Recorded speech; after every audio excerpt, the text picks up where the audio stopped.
Hi guys, எப்படி இருக்கீங்க எல்லாரும்? ஆஸ் யூஷுவல் காலையில் 6:30 மணிக்கெலாம் எந்திரிச்சாச்சு. பட் தென் அன்றைக்கி நான் குக் பண்ணேன். ஸோ எப்பயும் போல் என்னோடய ஸ்கின் கேர்லாம் பண்ணிவிட்டு நான் கிளம்பிட்டேன் காலேஜ்க்கு.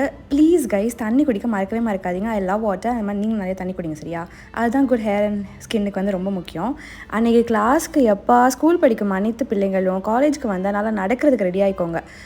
தேர்ஸ்டேனாலே எங்களுக்கு 8 to 9 ஒரு இடத்துல கிளாஸ் இருக்கும். அதுக்கப்புறம் 9 to 11 இன்னொரு இடத்துல கிளாஸ் இருக்கும். 11 to 12 பிரேக். அதுக்கப்புறம் திரும்பி எங்களுக்கு 12 to 1 இன்னொரு இடத்துல கிளாஸ் இருக்கும். அந்த மாதிரி கிளாஸ் எல்லாம் முடிச்சுட்டு அன்றைக்கி ஒரு அபூர்வமான காட்சி நடந்துச்சு. அது என்னென்னா, ஆஃப்டர்நூன் ஃபுல்லாக கிளாஸ் கேன்சல் ஆயிடுச்சு. ஸோ அதுக்கப்புறம் தான் எனக்கு தோணுச்சு, ஏன் சமைக்கக்கூடாது அப்படின்னு. ஸோ ஜாலியாக ரூமுக்கு வந்துட்டேன். Time is 1:32. இப்போ தான் நான் காலேஜ்லேருந்து வந்தேன். I put some vegetables to cook. Actually இந்த மாதிரி அபூர்வமான காட்சிகள் நடக்கிறது தான் ரொம்ப ரேர். ஓகேவா? எனக்கு ஆக்சுவலி ஒரு கேஸ் ப்ரெசன்டேஷன் ஆச்சு. பட் அது கேன்சல் ஆயிடுச்சு.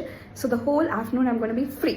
ஸோ சமைச்சு சாப்பிட்டு கொஞ்சம் நேரம் ரெஸ்ட் எடுத்துகிட்டு அடுத்து எனக்கு ரொம்ப நேரம் ப்ரொக்கலியும் சாப்பிடணும் போல இருந்துச்சு, மஷ்ரூமும் சாப்பிடணும் போல இருந்துச்சு. ஸோ அன்றைக்கி நான் பண்ண லஞ்ச் இது. ஸோ இந்த மாதிரி வீடியோ பார்க்க சப்ஸ்கிரைப் பண்ண மறந்துடாதீங்க.